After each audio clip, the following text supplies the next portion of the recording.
Hello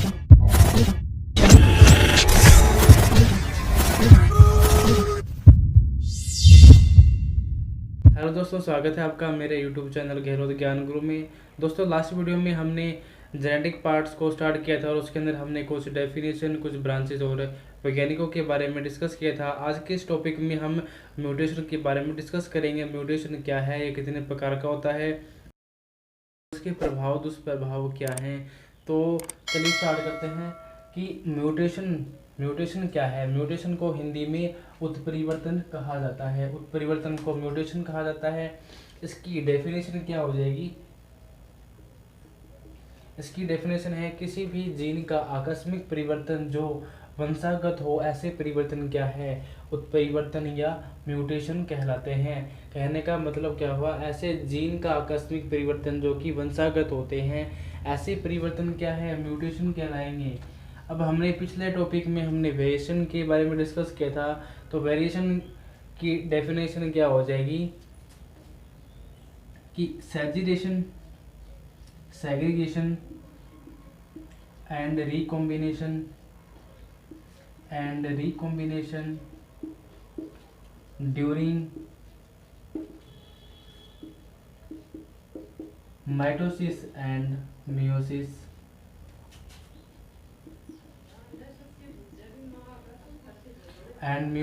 of cell.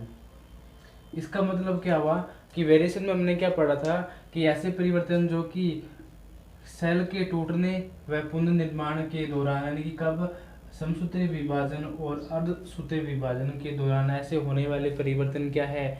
Variation कहलाते हैं। लेकिन उत्परिवर्तन क्या है? म्यूटेशन क्या है? जीन का आकस्मिक परिवर्तन जो कि क्या है? वंशागत होता है। ऐसे परिवर्तन जो वंशागत होते हैं उसे म्यूटेशन कहते हैं। अब म्यूटेशन शब्द का प्रयोग सबसे पहले किसने किया था? सबसे पहले इसका शब्द का प्रयोग ह्यूगो डी व्रीज नामक साइंटिस्ट है, जिन्होंने 1900 ईस्वी के अंदर म्यूटेशन के बारे में बताया था। अब म्यूटेशन क्या होता है, इसके कारण क्या होते हैं? सबसे पहले इसमें बात करते हैं कि उत्परिवर्तन सूक्ष्म रूप से लेकर घातक हो सकते हैं। यानी कि कुछ म्यूटेशन उत्परिवर्तन ऐसे होते हैं जो कि कुछ सूक्ष्म मात्रा में भी होते हैं, लेकिन कुछ क्या है? घातक रूप लेते हैं। अब म्यूटेशन क्या है? नई जाति उत्पत्ति के लिए किया जाता है। यानी कि जो उत्परिवर्तन है जो कि नई जाति उत्पत्ति के लिए किया जाता है, जैसे कि फसल में चावल व कपास के अंदर क्या है, ऐसे कुछ उत्परिवर्तन किए जाते हैं जिसमें अच्छी फसल प्राप्त करने के लिए या उत्पादकता को बढ़ाने के लिए इनका उपयोग किया जाता है। और ये क्या है? उत्परिवर्तन क्या है? उत्परिवर्तन इसके बाद में है सोमेटिक और जर्मिनल सेल्स में क्या है? जीन उत्परिवर्तन पाया जाता है। यानी कि जीन जो उत्परिवर्तन है जो कि सोमेटिक यानी कि काय कोशिका और क्या है? जननी कोशिका में जीन उत्परिवर्तन पाया जाता है। म्यूटेशन जो क्या है? साधारणतः क्या है? एक ही जीन में होता है। यानी कि किसी कोशिका में क्या है या किसी सेल्स में एक ही जीन का एक ही समय में क्या है? उत्परिवर्तन होता है। और उत्परिवर्तन जो दर है प्रत्येक जीन में अलग अलग होती है। प्रत्येक जीन की जो रेट होती है वो अलग अलग होती है।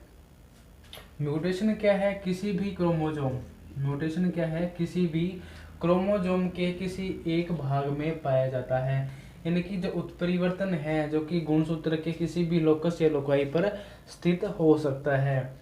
अब म्यूटेशन की बात करते हैं। उत्परिवर्तन क्या है? सेल डिवीजन की किसी भी स्थिति में हो सकता है। यानी कि जो उत्परिवर्तन है वो कोशिका विभाजन के समय इसकी 4 अवस्थाएं होती हैं। इसकी 4 अवस्था में वह किसी भी अवस्था में हो सकता है। यानी कि उत्परिवर्तन है किसी भी अवस्था में हो सकता है। अब इसके बाद में बात करते हैं म्यूटेशन का स्थान व प्रभाव।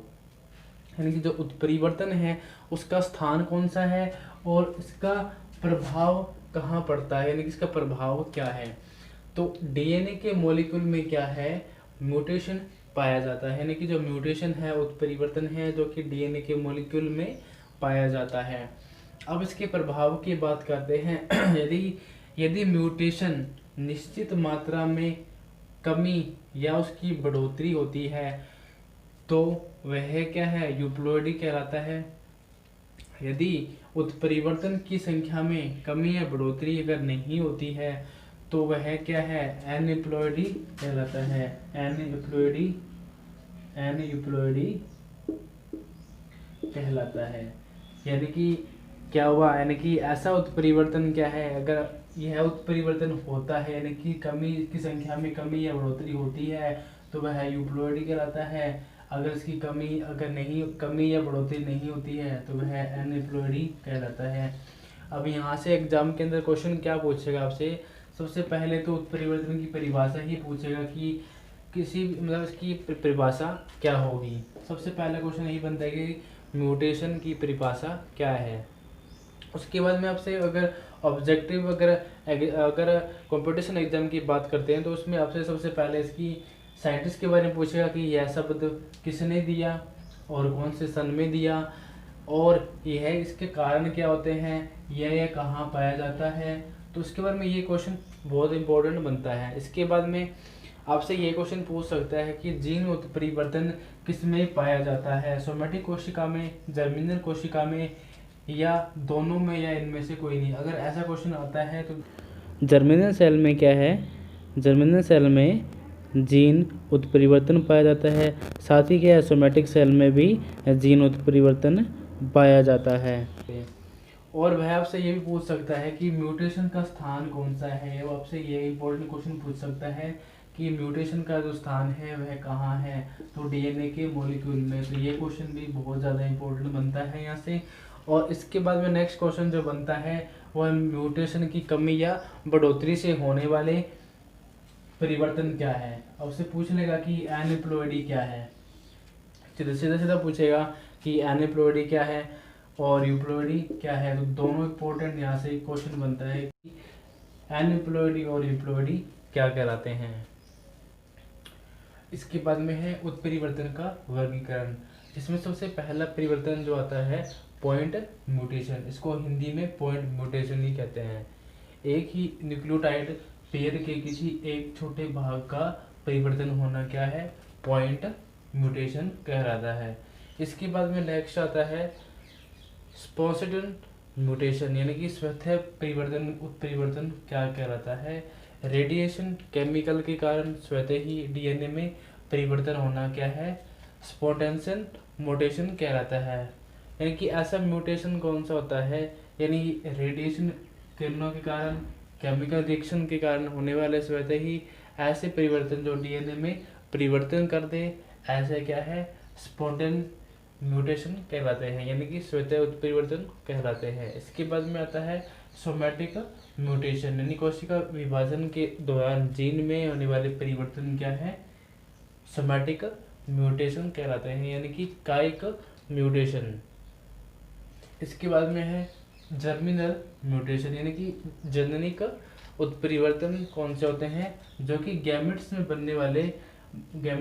बनने के दौरान किसी भी प्रकार का होने वाला जो परिवर्तन है वह क्या है, जर्मिनल म्यूटेशन कहलाता है। इसके बाद में नेक्स्ट आता है इंड्यूस्ड म्यूटेशन, यानी कि किसी कारक को जीन के संपर्क में लाने पर डीएनए में होने वाला बदलाव, यानी कि जब कारक क्या है, जीन के संपर्क में आएगा तो जो डीएनए में जो बाद में जो स्ट्रक्चर चेंज होती है वह होने वाला बदलाव क्या है, इंड्यूस्ड म्यूटेशन। इसके बाद में नेक्स्ट आता है स्ट्रक्चरल म्यूटेशन, यानी कि संरचनात्मक उत्परिवर्तन क्या है, जीन के न्यूक्लियोटाइड का परिवर्तन होना, यानी कि न्यूक्लियोटाइड की जो स्ट्रक्चर है वह आपस में चेंज हो जाएगी। अब डीएनए की स्ट्रक्चर क्या होती है,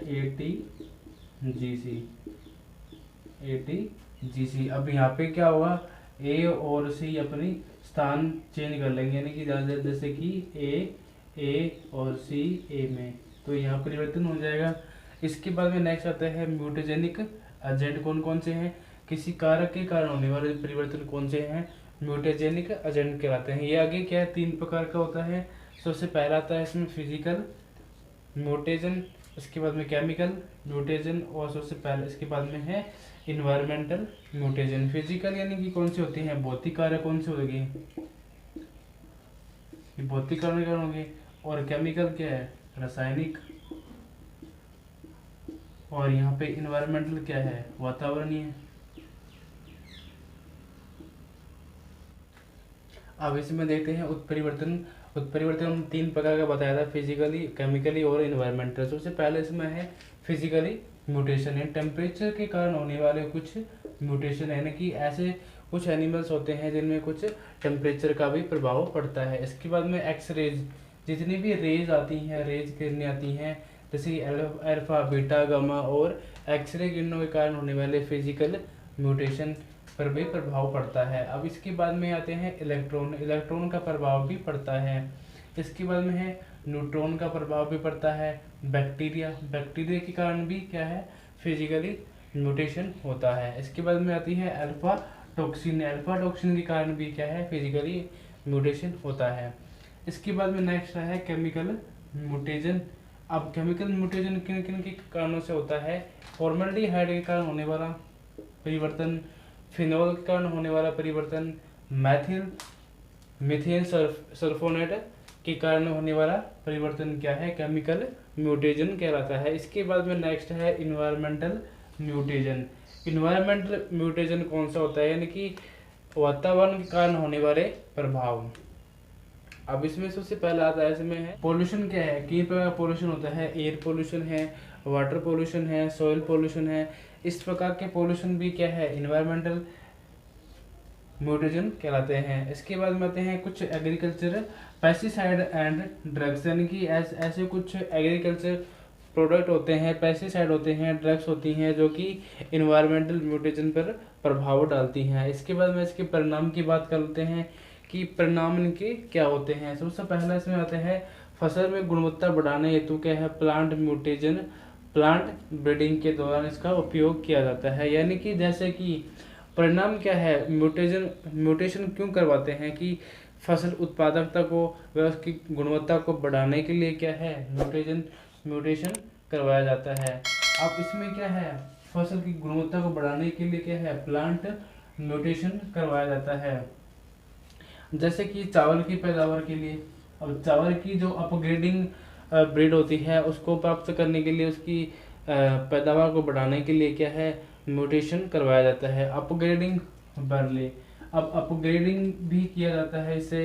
अब इसके बाद में नेक्स्ट है पेनिसिलियम से पेनिसिलिन की प्राप्ति करना, यानी कि एक ऐसी फंगस जिसकी खोज किसने की थी,